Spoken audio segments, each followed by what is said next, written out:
Hello guys, welcome back to SS के guidance में। तो फाइनली बात करें इस वीडियो में क्लास 10th के स्टूडेंट के लिए मैथमेटिक्स का क्वेश्चन होने वाला है। तो इसमें जितने सारे 2023 में आए हुए क्वेश्चंस हैं मैं उसको सोल्यूशन कराऊंगा। तो क्योंकि देखिए अक्सर कोई जो क्वेश्चन पूछा जाता है वो प्रीवियस ईयर क्वेश्चन ही पूछा जाता है, बार बार उसी को रिपीट किया जाता है। तो उसको अच्छे से आप कवर कर लें, क्योंकि जितना भी वीडियो मैथ का आपका जैसे कि आपको मैथ का एग्जाम है 27 फरवरी को, तो उसके लिए सफिशिएंट इतना ही तैयार कर लेना, इसी से क्वेश्चन से फंस जाएगा, ठीक ना। और मैं 2000 यानी कि 22 यानी कि जो 22 फरवरी को एग्जाम हुआ था हिंदी सब्जेक्ट का, यानी कि आज के दिन, तो उसके लिए ज़्यादा वीडियो मैं नहीं बना पाया, इसके लिए आई एम वेरी सॉरी, ठीक ना।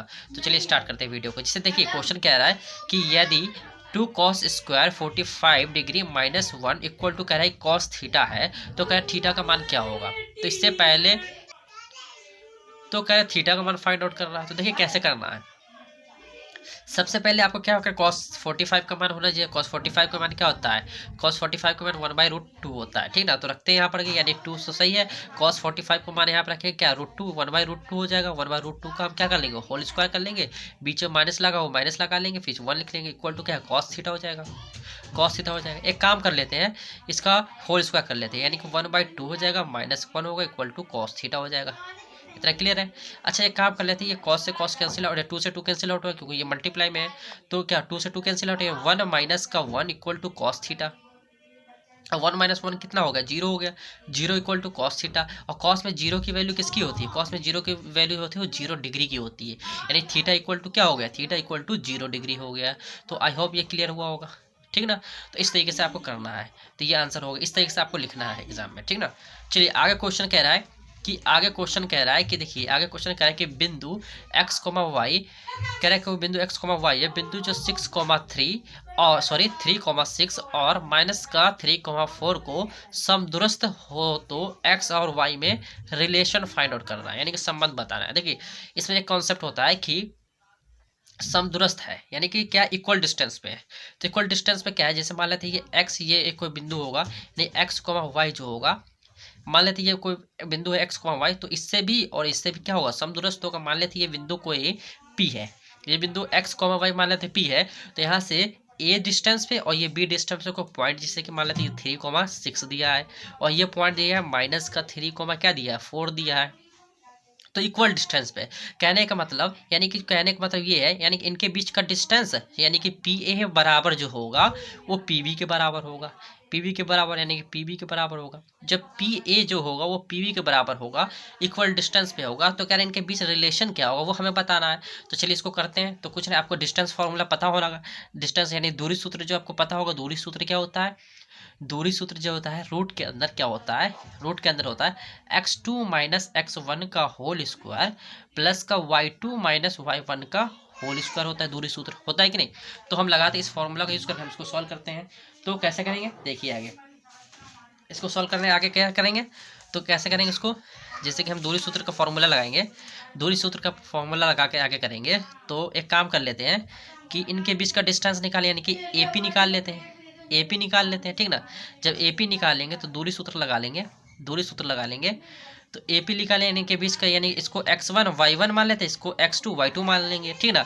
यानी कि x - 3 का होल स्क्वायर हो जाएगा प्लस का y - 6 का होल स्क्वायर हो जाएगा। इसी तरह से अगर हम पी बी निकाल लेते हैं, यानी कि पी बी निकाल लेते हैं, तो ये क्या हो जाएगा, इसी तरह इसका बीच का, यानी कि x + 3 का होल स्क्वायर, ठीक ना, x + 3 का होल स्क्वायर और y प्लस का y माइनस का 6 का होल स्क्वायर हो जाएगा, होगा कि नहीं। देखिए यहाँ पे 6 नहीं, यहाँ पे 4 हो जाएगा, ठीक ना, 4 हो जाएगा। तो देखिए हमने निकाल लिया क्या, एपी के बीच का दूरी निकाल लिया और पीबी के बीच की दूरी निकाल, दोनों हम क्या कर लेंगे, इक्वल कर लेंगे, यानी कि एपी जो है वो बराबर है किसके, बीबी के बराबर है, पीबी के बराबर है।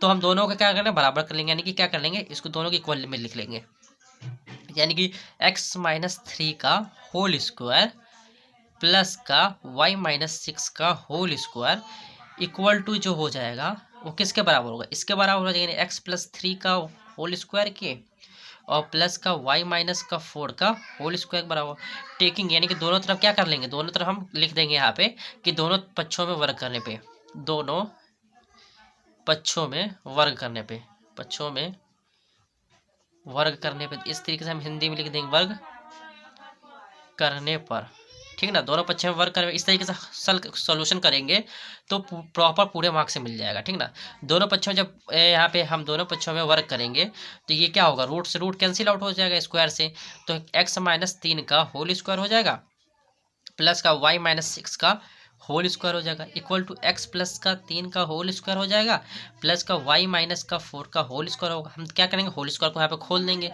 ओपन करेंगे, यानी एक्स स्क्वायर प्लस का 9 हो जाएगा माइनस का 6x हो जाएगा, इसी तरह से वाई स्क्वायर प्लस का 36 हो जाएगा और माइनस का 12x हो जाएगा, 12y हो जाएगा। इसी तरह से इसको हम होल स्क्वायर खोल लेंगे तो एक्स स्क्वायर प्लस का 9 हो जाएगा और प्लस का 6x हो जाएगा। इसी तरह से वाई स्क्वायर हो जाएगा प्लस का 16 हो जाएगा प्लस माइनस का हो जाएगा किसका 8y हो जाएगा। एक काम कर लेते हैं इन दोनों को, अच्छा ये देखिए इक्वल में है तो क्या होगा, सेम सेम चीज़ें कैंसिल आउट हो जाएगा, यानी कि इससे देखिए एक्स स्क्वायर से x square cancel square, y square से वाई स्क्वायर कैंसिल आउट हो गया ठीक ना, ये 9 से 9 कैंसिल आउट हो गया। तो एक काम करते हैं, ये दोनों चीज़ नेगेटिव है, इस साइड लेके आ जाते हैं तो कितना हो जाएगा, यानी कि 6x हो जाए, इसको हम इसलिए लिख लेते हैं 6x हो गया और माइनस का 8y हो गया। ठीक ना, प्लस का हम 16 लिख लेते हैं और ये माइनस का 6 इस तरफ आ जाएगा तो प्लस का 6x हो जाएगा और ये प्लस का माइनस का 12y है तो इस तरफ आ जाएगा तो प्लस का कितना हो जाएगा, प्लस का 12y हो जाएगा और ये 36 बराबर हो जाएगा। ठीक ना, आज और भी क्लियर हुआ होगा। चलिए इसको आगे सॉल्यूशन करते हैं तो ये कितना होगा 6x और 6x कितना हो जाएगा 12x हो जाएगा, यानी 12x हो जाएगा, इसमें से माइनस कर लेंगे यानी कि 4y हो जाएगा। ठीक ना, और एक काम कर लेते हैं, जब इसमें से यानी कि 16 उस तरफ जाएगा कैंसिल आउट होगा तो कितना बच जाएगा, यानी 36 में से जब माइनस कर लेंगे तो 0 और 2 में से 1 गए यानी कि कितना बच गया, यानी कि 20 बच गया। एक काम कर लेते हैं, यहाँ से देखिए 4 से ये कैंसिल आउट हो जाएगा तो 4 से हम यहाँ पे कॉमन कर लेंगे, 4 यहाँ कॉमन कर लेंगे, 4 यहाँ कॉमन कर लेंगे। ठीक ना, तो 4 से करेंगे तो 4 ये 12x हो जाएगा प्लस का y हो जाएगा इक्वल टू 4 पंचे 20 हो जाएगा, यानी कि ये जो हमारे पास इस क्वेश्चन का फाइनल आंसर होगा। जब फाइनल आंसर आया करें ना तो इस तरीके से इसको बॉक्स में बंद कीजिएगा, बंद कर दीजिए तो प्रॉपर इसका मार्क्स मिल जाएगा। ठीक ना, तो आई होप क्लियर हुआ होगा। आगे क्वेश्चन देखते हैं, तो ये क्वेश्चन देखिए ये वेरी इंपॉर्टेंट क्वेश्चन होने वाला, क्योंकि ये पिछले साल 2023 में आया हुआ क्वेश्चन जो कि 5 नंबर का ये क्वेश्चन था, 5 मार्क्स का ये क्वेश्चन था। ठीक ना, तो कैसे करना है कि एक लंबवृत्तीय शंकु की आधार की जो त्रिज्या है, पहले लंबवृत्तीय शंकु बना लेते हैं, तो लंबवृत्तीय शंकु इस तरीके से बना लेंगे। ठीक ना, इस तरीके से लंबवृत्तीय शंकु बना लेंगे। कह रहे हैं एक लंबवृत्तीय शंकु की आधार की जो त्रिज्या यानी कि जो आधार की रेडियस है 3.5 है। ठीक ना, 3.5 है और इसकी हम हाइट मान लेते हैं, हाइट कह रहा है कि 12 सेंटीमीटर, यानी कि जो ऊंचाई बराबर ले लेते हैं तो ये हाइट जो है वो 12 सेंटीमीटर है। तो ये जानते हैं इसकी क्या होती है, तिर्यक ऊंचाई यानी कि स्लाइड हाइट बोलते हैं हिंदी में, इंग्लिश में। ठीक ना, तो कह रहा है कि तिर्यक ऊंचाई हमें बताना है, यानी कि एल का मान बताना है, एल का मान बताना है। तो पहले एक रिलेशन होता है किसमें, तिर्यक और इसकी हाइट में, रेडियस में, और ये स्लैंट हाइट में एक रिलेशन होता है। तो अगर नहीं भी पता है तो अब यहाँ पे इसको 90 डिग्री मान के पाइथागोरस फॉर्मूला लगा कर सकते हैं, यानी कि एल जो स्क्वायर हो जाएगा वो एच स्क्वायर प्लस का आर स्क्वायर हो जाएगा, एल जो होगा वो रूट ऑफ हो जाएगा, यानी एच स्क्वायर प्लस का आर स्क्वायर का रूट हो जाएगा। तो एल जो हो जाएगा, एक काम कर लेते हैं, चलिए तो देखिए हम 36 का स्क्वायर तो कर नहीं पाएंगे। देखिए यहाँ पे आर का मान दिया है 35 दिया, यानी 3.5 दिया है, और एच का मान कह रहा है कि 12 दिया है। तो कह रहा है कि एल का मान क्या होगा, हमें एल का मान बताना है ना। तो इसके लिए क्या कर लेंगे, हम पॉइंट वाली चीज़ को जल्दी हम क्या करेंगे, इसको स्क्वायर करेंगे। जैसे मान लेते इसको थोड़ी देर का मान लेते हैं कि पॉइंट नहीं दिया है, अब 35 का स्क्वायर हम करेंगे तो 1225 होता है, कितना 1225, और 2 डिजिट के बाद ये पॉइंट हो जाएंगे 12.25 हो गया। और प्लस का हम कर लेंगे क्या, 144 को जोड़ देंगे तो ये 144 कर देंगे तो ये कॉम्प्लिकेटेड रूट बन जाएगा जिसको सॉल्व करना पॉसिबल नहीं है। लेकिन आपको बोर्ड एग्जाम इसको सॉल्व करके दिखाना है तो इसको कुछ नहीं करना है, इसको 2 से मल्टीप्लाई कर लेना है। अच्छा, रेडियस में 2 से मल्टीप्लाई करोगे तो आंसर हाइट में भी 2 से मल्टीप्लाई करना पड़ेगा, और जो आंसर स्लैंट हाइट का आएगा उसमें भी 2 से मल्टीप्लाई कर लेंगे तो हमारे पास आंसर आ जाएगा। तो इसका जब 2 से मल्टीप्लाई कर लेंगे तो 7 हो जाएगा। ठीक, इसको जब 2 से मल्टीप्लाई कर लेंगे तो कितना हो जाएगा, 24 हो जाएगा, और जो भी आंसर आएगा उसको हम 2 से मल्टीप्लाई करके यहाँ पे लिख लेंगे तो ये चीज़ पता चलेगा। चलिए करते हैं, यानी 7 का स्क्वायर कर लेंगे, यानी पहले 24 का स्क्वायर कर लेते हैं। 24 का स्क्वायर हमें आपको पता होना चाहिए क्या होता है। तो जो 24 का स्क्वायर होता है वो 576 होता है, प्लस का 7 का स्क्वायर 49 होता है। जब इसको दोनों को ऐड करोगे जब इन दोनों को ऐड करो तो 625 हो जाएगा, ठीक ना। 625 किसका स्क्वायर होता है, ये 25 का स्क्वायर होता है। तो रूट से बाहर कितना आ जाएगा 25, जो भी आंसर आएगा मैंने क्या बोला उसको 2 से मल्टीप्लाई कर लेंगे। तो यहाँ पे 2 से मल्टीप्लाई कर लेंगे तो स्लैंट हाइट का मान कितना आ जाएगा, यानी कि 50 सेंटीमीटर। अब सारी चीज़ सेंटीमीटर में था तो सेंटीमीटर हो जाएगा, यानी जो तिर्यक ऊंचाई जो होगा वो 50 सेंटीमीटर होगा। तो ये फाइनल आंसर होगा इसका। तो इसको ऐसे बॉक्स में हम बंद कर देंगे और यहाँ पे इस तरीके से लिख देंगे, ठीक। आई होप क्लियर है, समझ में होगा। चलिए आगे क्वेश्चन देखते हैं। चलिए ये 2 क्वेश्चन है, तो इस दोनों क्वेश्चन को करने की कोशिश करते हैं। देखिए इक्वेशन पहला, इक्वेशन 2 दिया है, तो दोनों इक्वेशन को क्या कर लेंगे, लिख लेंगे। जैसे कि कह रहा है 2x प्लस का 3y बराबर 11 दिया है, समीकरण 1 मान लेंगे। इसी तरीके से दिया है 2x माइनस का 4y इक्वल टू माइनस का 24 दिया, इसको समीकरण 2 मान लेंगे। कुल मिला कह रहा है कि y इक्वल टू कह रहा है कि mx प्लस का 3 है, तो m का वह मान ज्ञात कीजिए जिसके लिए हमें y equal to mx plus का 3 है। कुल मिलाकर हमें m का मान फाइंड करना है। जब m का मान निकल जाएगा तो इस वाली इक्वेशन नंबर हम 3 इसको मान लेते हैं, इसमें पुट कर देंगे और यहाँ से एक फाइनल आंसर निकलेगा, ठीक ना। तो हम m का मान क्या करेंगे, m का मान निकालने के लिए हमें x का मान पता होना चाहिए, y का मान पता होना चाहिए। जब जाके यहाँ पे रखेंगे इक्वेशन 3 में तो यहाँ से जाके m का मान निकल जाएगा। तो क्या करेंगे, पहले इक्वेशन 1 और इक्वेशन 2 को क्या करना है, सॉल्व करना है। तो क्या करेंगे, समीकरण 1 को समीकरण 2 से घटा देंगे। तो ये यहाँ कुछ नहीं होता तो प्लस होता है तो यहाँ माइनस कर लेंगे, यहाँ माइनस है तो प्लस कर लेंगे और यहाँ माइनस है तो प्लस कर लेंगे। तो माइनस प्लस कैंसिल आउट हो गया, ठीक ना। और 4 3 कितना 7y हो जाएगा, बराबर ये कितना हो गया, यानी कि 25 24 और 11 कितना हो जाएगा, 24 11 1 25 हो गया, 25 10 35 यानी कि 35 हो जाएगा, ठीक। और इसको 7 से कैंसिल, 7 1 कम 7 7 25 35 हो जाएगा, y का मान कितना आ गया 5 आ गया। जब y का मान 5 आ गया तो किसी भी इक्वेशन में पुट कर लो, यानी कि इक्वेशन नंबर हम 1 में डाल लेते हैं। तो 2x प्लस का 5 रख दिया यहाँ पे, तो 5 दिए 15 हो जाएगा, इक्वल टू 11 हो गया, ठीक ना। तो एक काम कर लेते हैं कि 2x तो सही लिखा हुआ है, 2x तो सही लिखा है, प्लस का उस तरफ जाएगा तो माइनस का, और माइनस का 11 घटा लो यहाँ पे तो कितना बचेगा, तो 4 बच जाएगा, वो भी तो माइनस का। 2 से 2 कैंसिल आउट हो गया, यानी कि x का मान कितना होगा, माइनस का 2 हो गया, ठीक ना। अब यहाँ पे लिखेंगे कि समीकरण